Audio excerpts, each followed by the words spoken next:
सबसे पहले मैं अमर उजाला ग्रुप को धन्यवाद देना चाहूंगा कि उन्होंने मुझे आमंत्रित किया और जो परिवारों में और पेरेंट्स के मन में जो शंकाएं हैं हायर एजुकेशन को लेके, जैसा आपने कहा, उसके उसके बारे में प्रकाश डालने का और थोड़े अपने विचार व्यक्त करने का मुझे मौका दिया। जहां तक मैं हायर एजुकेशन में आपने कहा कि पेरेंट्स को भेजने में शंका है, मैं आपको बताना चाहूंगा कि देश में ग्रॉस एनरोलमेंट रेशो GER जिसको बोलते हैं वो 28% है। इसका मतलब ये है कि जो बच्चा स्कूलिंग से निकलता है, 12th करके निकलता है, उसमें 100 अगर बच्चे निकलते हैं तो 28 बच्चे हायर एजुकेशन में जा रहे हैं।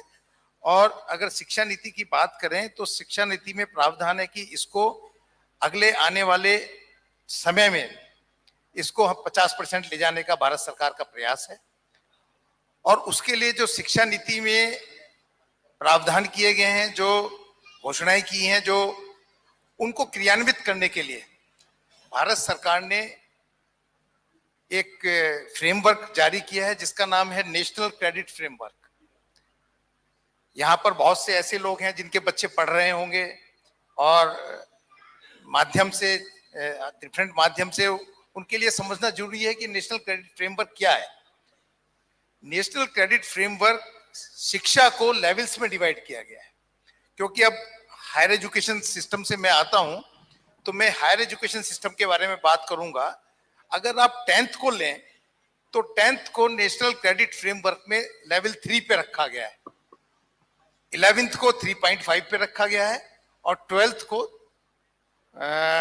4 पे रखा गया है। और जो एक एक साल बच्चा पढ़ता है, हर साल की लर्निंग को उसका लेवल 0.5 से बढ़ाता है। अगर 4 साल का कोर्स करके निकलता है बच्चा हायर एजुकेशन में तो वो 6 लेवल पे बाहर आता है और सबसे ज्यादा लेवल PhD का है, वो लेवल 8 है। अब अगला प्रश्न ये उठता है कि इस लेवलिंग का फायदा क्या होगा? लेवलिंग किया है तो लेवल करने की जरूरत क्यों पड़ी?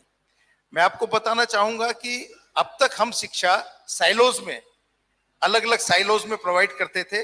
अगर कोई बच्चा वोकेशनल एजुकेशन का है तो उसको कोई भी मौका नहीं था कि वो मेन स्ट्रीम एजुकेशन में आ सके, या कोई बच्चा जो मेन स्ट्रीम एजुकेशन का है वो वोकेशनल एजुकेशन में जा सके।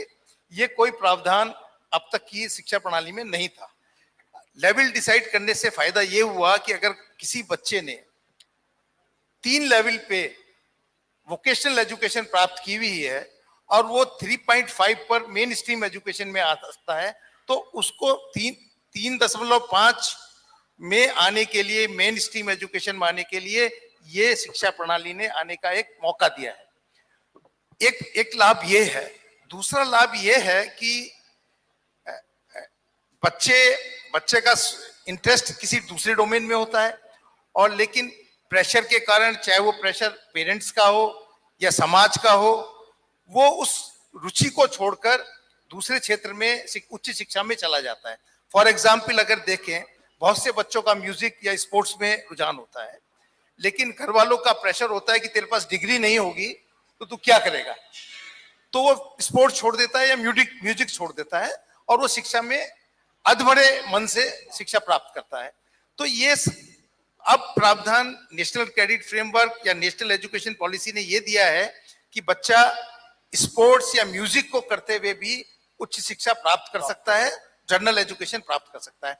तो ये कुछ प्रावधान शिक्षा प्रणाली, नई शिक्षा प्रणाली और न्यू एजुकेशन पॉलिसी और नेशनल क्रेडिट फ्रेमवर्क ने हमारे बच्चों को दिए हैं।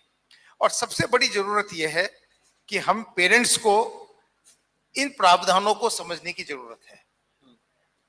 अब कोई भी चीज एक्स्ट्रा करिकुलर एक्टिविटी नहीं है, एवरीथिंग इज करिकुलर एक्टिविटी। हाँ, ये बड़ी इंपॉर्टेंट बात आप करें, क्योंकि चीजें इतना बदल गई हैं। पहले हम लोगों के टाइम पे शायद हम स्कूल में थे या पढ़ाई कर रहे थे, बहुत सारी चीजें एक्स्ट्रा करिकुलर एक्टिविटीज के नाम पर थी। अब मुझे जो लगता है, जो मेरा एक्सपीरियंस है, कि बहुत सारी चीजें उसमें रही नहीं, वो अंदर आ गई हैं, सब एजुकेशन के अंदर आ गई हैं या जरूरत बन गई है आपके। बिल्कुल सही कहा। नई एजुकेशन पॉलिसी में एक्स्ट्रा करिकुलर कुछ भी नहीं है, सब चीज करिकुलर है। जो भी आप जिस चीज की भी नॉलेज आप ग्रहण करते हैं उसको आप क्रेडिटाइज कर सकते हैं और अपनी डिग्री में कस्टमाइज कर सकते हैं। तो जिस तरीके से हम अब पहले हर चीज, कोई चीज लेने जाते थे उसको कस्टमाइज करा सकते थे, तो आज ये शिक्षा नीति या नेशनल क्रेडिट फ्रेमवर्क ये फ्लेक्सिबिलिटी देता है कि हर बच्चा अपनी डिग्री कस्टमाइज कर सकता है, अपनी जरूरतों के हिसाब से, अपनी रुचि के हिसाब से बच्चा अपनी डिग्री को कस्टमाइज कर सकता है। तो ये प्रावधान नई शिक्षा नीति ने दिए हैं। जरूरत ये है कि हम उसको समझें, पेरेंट्स समझें, अपने बच्चों के साथ डिस्कस करें, शिक्षकों के साथ डिस्कस करें, इसकी जरूरत है। शायद इसीलिए मैं इस प्रोग्राम में आया भी। अगर आप ये वीडियो YouTube पर देख रहे हैं तो हमारे चैनल को सब्सक्राइब करें और बेल आइकन को दबाना ना भूलें। अगर आप Facebook पर ये वीडियो देख रहे हैं तो हमारे पेज को लाइक करें।